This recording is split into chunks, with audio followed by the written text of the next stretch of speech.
यह सच्ची कहानी एक ऐसे बंदे की है जो अपने कुछ दोस्तों के साथ एक आइलैंड पर गया। वह जिस आइलैंड पर गया था यह कोई नॉर्मल आइलैंड नहीं था। पूरा आइलैंड जंगल से भरा था, इसलिए कोई भी टूरिस्ट यदि इस आइलैंड पर जाता था तो वह समंदर के किनारे ही रहता था। साथ ही साथ बिना परमिशन के किसी को भी जंगल में जाने से मना था। पर वह बंदा अपने दोस्तों के साथ जंगल में चला गया, जहाँ जंगल के बीच उसे खंडहर हुए एक प्रसिद्ध जगह की तलाश थी। उस खंडहर हुए प्लेस की तलाश में वह बंदा अपने बाकी दोस्तों से बिछड़ गया। स्टार्टिंग में उसे लगा कि वह बच निकलेगा, पर कई घंटे गुजर गए, उसके दोस्त नहीं मिले। धीरे धीरे समय गुजरता गया, 1 से 2, 2 से 3 हफ्ते, 2 हफ्ते हो गए। वह जंगल के एक ऐसे हिस्से में गुम हो चुका था जहाँ से निकलना नामुमकिन था।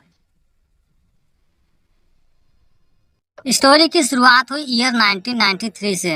ये जगह है देश मैक्सिको, जहाँ पर कुछ दोस्त मैक्सिको के ही काजमल आइलैंड पर जा रहे हैं टूर के लिए। यहाँ जाने का रीजन बहुत बड़ा था। दरअसल सदियों पहले इन्हीं जंगलों के बीच एक मायन नाम का मंदिर था जो अब खंडहर हो चुका है। पर उसका लोकेशन इस जंगल के बीच किस जगह है इसके बारे में पता है बस कुछ ही लोगों को। ये सभी उसी खंडहर हुए मंदिर को देखने आए हैं। जब ये दोस्त उस आइलैंड पर पहुँचे तो लोकल लोगों ने उनकी मदद की उस खंडहर हुए प्लेस तक जाने में। इन दोस्तों में एक केन विल्सन नाम का बंदा है जिसके साथ है उसकी गर्लफ्रेंड भी। यहाँ पहुंचकर इन सभी दोस्तों का एक अलग ही एक्सपीरियंस था। इनका मानना था यह आइलैंड कुदरत का एक नायाब तोहफा है, जहाँ स्विमिंग, स्कूबा डाइविंग जैसी सभी चीजें प्रोवाइड की गई थी। यानी इस आइलैंड पर कुदरत की बनाई गई जो भी चीजें हैं सबका एक साथ एक्सपीरियंस कर सकते हैं। इस टूर के लिए केन तथा उसकी गर्लफ्रेंड सबसे ज्यादा खुश थे। फाइनली कुछ मिनट की यात्रा के बाद वे उस लोकेशन पर पहुंच गए जिसके आगे कार नहीं जा सकती। आगे इन्हें पैदल ही सफर तय करना होगा। जहां पर रास्ता खत्म हुआ था वहां पर था एक बेस कैंप, जहां इनके जरूरत के सामान प्रोवाइड की गई है। फाइनली ये पांचों दोस्त सामान वगैरह लेकर निकल पड़े जंगल में। जैसा कि ये दोस्त आने से पहले उस खंडहर हुए मंदिर का लोकेशन पहले से पता कर लिए थे,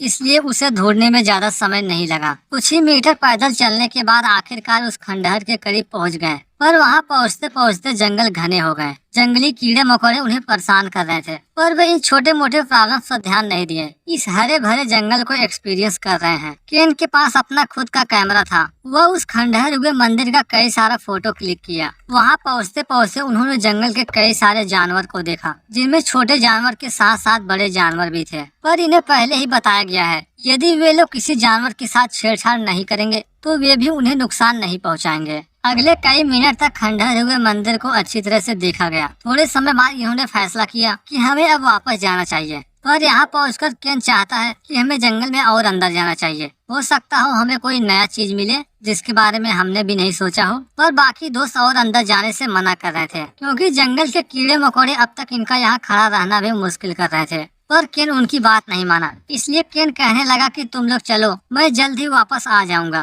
पर केन को कहाँ पता था ऐसा करके वो बहुत बड़ी गलती कर रहा है जिसका अंजाम होगा बहुत बुरा। फिलहाल वह बाकी दोस्तों को छोड़कर अकेले ही जंगल के और अंदर जाने लगा। यदि इस जंगल के बारे में थोड़ा सा जाने तो ये जंगल 100 स्क्वायर किलोमीटर से ज्यादा एरिया में फैला हुआ है। यदि इस आइलैंड के एक छोर से दूसरे छोर की दूरी मापी जाए तो ये होगी 40 से 45 किलोमीटर, जहाँ तरह तरह के जानवर हो सकते हैं। पर केन इन सभी खतरों से अनजान लगातार आगे बढ़ता जा रहा था। वह अगले आधे घंटे तक चलता रहा। वह जैसे जैसे आगे बढ़ रहा था उसे नए नए जगह देखने को मिले। ये देख उसकी जिज्ञासा और बढ़ने लगी, इसलिए वह पीछे लौटने की बजाय चलता जा रहा है। जंगल के बीच पहुंचकर हमें पता चला कि इनका यहाँ आने का एक बहुत बड़ा रीजन है। दरअसल उसके पास एक मंदिर का पिक्चर है जो था बहुत पुराना, पर अभी अभी उसने जिस खंडहर को देखा था ये वह नहीं है। इसलिए जंगल में पहुंचकर बार बार उस पिक्चर को देख रहा है। जब भी आसपास नजर घुमाता था तो उसे इस मंदिर जैसे खंडहर वाली जगह अभी तक नहीं दिखी। लेकिन जब वह जंगल में 200 मीटर से भी ज्यादा अंदर आ गया तो वह फैसला किया कि अब और अंदर नहीं जाना चाहिए, वापस अपने दोस्तों के पास जाना होगा। पर इसी टाइम वो एक ऐसी जगह पहुंचा जहां पहुंचकर वह भूल गया कि वह किस रास्ते से आया था, क्योंकि वहां पर पूरा जंगल दिख रहा था एक ही जैसा। केन पूरी तरह से कंफ्यूज हो चुका है कि वह किस तरफ जाए। वहीं दूसरी ओर उसकी गर्लफ्रेंड तथा बाकी दोस्त जैसे ही बेस कैंप के करीब पहुंचे तो जंगल में ही रुक गए, क्योंकि वे चाहते हैं कि जब तक केन नहीं आता तब तक हमें उसके आने का इंतजार करना चाहिए, क्योंकि उन्हें भी पता है ये जंगल बहुत ही विशाल है, हम उसे इस तरह नहीं छोड़ सकते। उसके दोस्त आधे घंटे तक और इंतजार किए। इस बीते आधे घंटे में केन लगातार चलता जा रहा था। पर आधे घंटे बाद केन को लगा कि कहीं मैं रास्ता भटक तो नहीं गया। लेकिन सच्चाई भी यही थी वह रास्ता भटक चुका था। इधर उधर भागने के बाद जब थक गया तो एक पेड़ के पास रुककर आवाज लगाया, पर उसके दोस्तों की ओर से कोई रिस्पांस नहीं मिला, क्योंकि वो अपने दोस्तों से इतना दूर जा चुका था जहाँ तक आवाज पहुँच ही नहीं सकती। पर कहीं न कहीं उसके गर्लफ्रेंड को आवाज सुनने को मिली थी, पर यह आवाज इतनी स्लो थी वो पता भी नहीं कर पाए कि यह किसी इंसान की आवाज है या फिर है किसी जानवर की। स्टार्टिंग में वो इसे अपना वहम ही समझी, लेकिन जब वापस बेस कैंप की ओर जाने लगी तो उसे दोबारा से आवाज सुनने को मिली, पर इस बार आवाज थोड़ी सी क्लियर थी, इसलिए वह भी अपनी ओर से केन केन कहकर आवाज लगाने लगी। अगली बार जब केन आवाज लगाया तो दोनों एक दूसरे की बातें सुन पा रहे थे। यह आवाज भले ही कम थी, पर केन को इतना पता चल चुका था उसने जो अभी अभी आवाज सुनी यह है उसके दोस्तों की ही। पर चिड़ियों की चहचहाने की आवाज के बीच ये पता लगाना मुश्किल हो रहा था कि किस दिशा से आवाज आ रही है। केन ने जब आवाज पर ध्यान लगाया तो उसने पाया यह आवाज आ रही है बाएं साइड से, इसलिए वो लेफ्ट साइड की ओर भागा। कई मिनट तक भागने के बाद एक बार दोबारा से रुका, वापस से आवाज लगाया, पर इस बार केन की आवाज ना ही उसकी गर्लफ्रेंड तक पहुंची ना ही इस तरफ से आवाज केन तक गई। इसका मतलब साफ था, केन गलत डायरेक्शन में भागा था। वो अपने दोस्तों के करीब आने की बजाय और दूर जा चुका है, जिस कारण जो आवाज अब तक सुनाई पड़ रही थी वह भी सुनाई देना बंद हो गया। जैसे जैसे समय गुजर रहा था केन के अंदर घबराहट बढ़ने लगी, इसलिए आगे उसे जो भी सही लगा उसी डायरेक्शन में चलता रहा। 6 घंटे बाद वह जंगल के एक ऐसे हिस्से में पहुंच चुका था जहां से बेस कैंप था मीलों दूर, पर वह अभी भी इस बात से बेखबर है कि वो अपने दोस्तों के करीब नहीं बल्कि जा रहा है उनसे दूर। वह आगे जैसे जैसे बढ़ता गया जंगल और भी घना होता गया। अब तक उसे यह पता चल चुका था वह भटक चुका है रास्ता। बाहर निकलने के तलाश में पूरा दिन खत्म हो गया, सूरज भी ढलने को आया। जैसे जैसे अंधेरा हो रहा है नीचे का कुछ भी दिखाई नहीं पड़ा। इसी टाइम चलते चलते उसका पैर एक धारदार लकड़ी पर पड़ा, जिस कारण पैर में आ गया एक बहुत बड़ा जख्म। चोट लगने के बाद फैसला किया अभी यहीं रुकना होगा, सुबह होने के बाद आगे सोचा जाएगा कि किस दिशा में जाया जाए। सौभाग्यवश उस टाइम उसके पास माचिस थे, इसलिए रात को लकड़ी इकट्ठा करके आग जलाया। आग जलाकर ये प्रॉब्लम तो खत्म हो चुकी थी कि कोई भी जानवर उसके करीब नहीं आएगा, लेकिन रात जैसे जैसे गहरी होती गई तो उसे तरह तरह के जानवरों की आवाज सुनने को मिली। यह सुन केन डरने लगा, पर फिर भी उसे किसी भी तरह से सरवाइव करना था।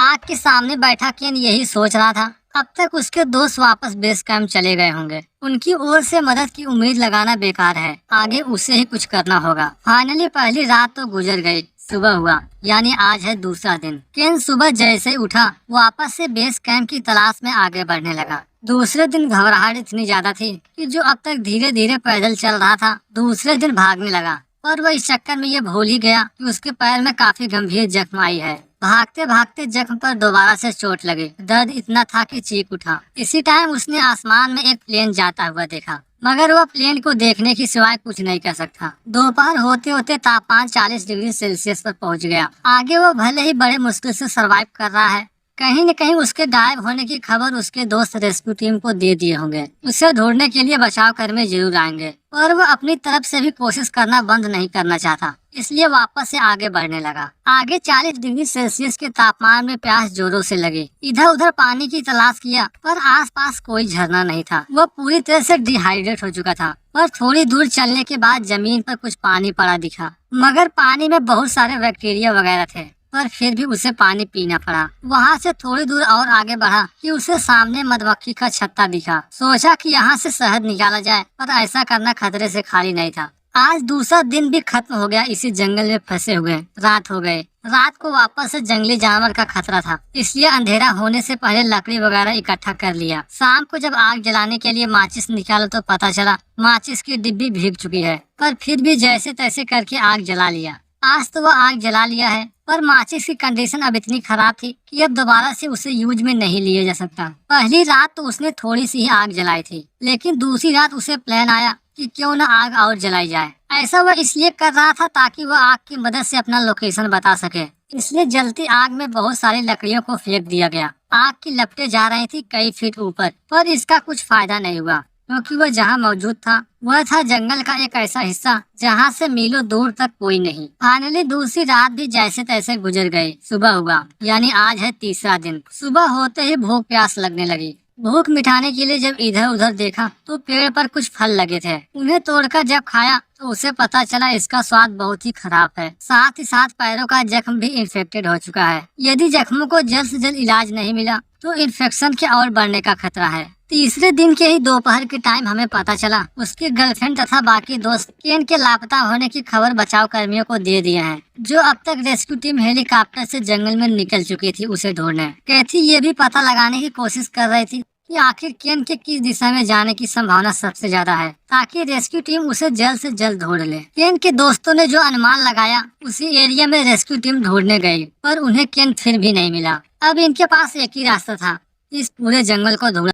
पर 100 स्क्वायर किलोमीटर से भी ज्यादा एरिया में फैले इस अथाह जंगल के बीच एक शख्स को ढूंढना आसान नहीं होगा। वहीं दूसरी ओर दोपहर के टाइम केन ने प्लान किया कि उसे इस तरह जमीन पर नहीं चलना होगा, एक बार पेड़ पर चढ़कर ऊपर से देखा जाए कि आखिर ये जंगल कैसा है। इसलिए जैसे ही पेड़ के बिल्कुल आखिरी छोर पर पहुंचा तो सामने एक टहनी थी, जिसे काटने के लिए जैसे ही नाइफ निकाला चाकू हाथ से छोड़कर नीचे गिर गया। जब उसे लेने के लिए वापस नीचे उतरा तो उसी की तरफ एक सांप आता हुआ दिखाई पड़ा, पर यहाँ सांप उसे नुकसान पहुंचाता इससे पहले वो वापस लौट गया। इस तरह केन जब नीचे उतरकर चाकू ढूंढने लगा तो उसे चाकू मिला ही नहीं। इधर उधर ढूंढ ही रहा था कि उसे कुछ आवाजें सुनने को मिली। वह जान पाता कि यह आवाज है किसकी कि अचानक से सामने एक जानवर भागता हुआ आया। वह देख भी नहीं पाया कि यह कौन सा जानवर है कि पलक झपकते ही उसके सामने से गुजर गया। इस तरह वह तीसरा दिन भी जंगल के बीच ही फंसा रहा। चौथा दिन भी होने को आया। अब तक उसे जंगल में फंसे हुए पूरे 80 घंटे हो चुके थे। न कोई पानी का सोर्स, न खाने के लिए कुछ,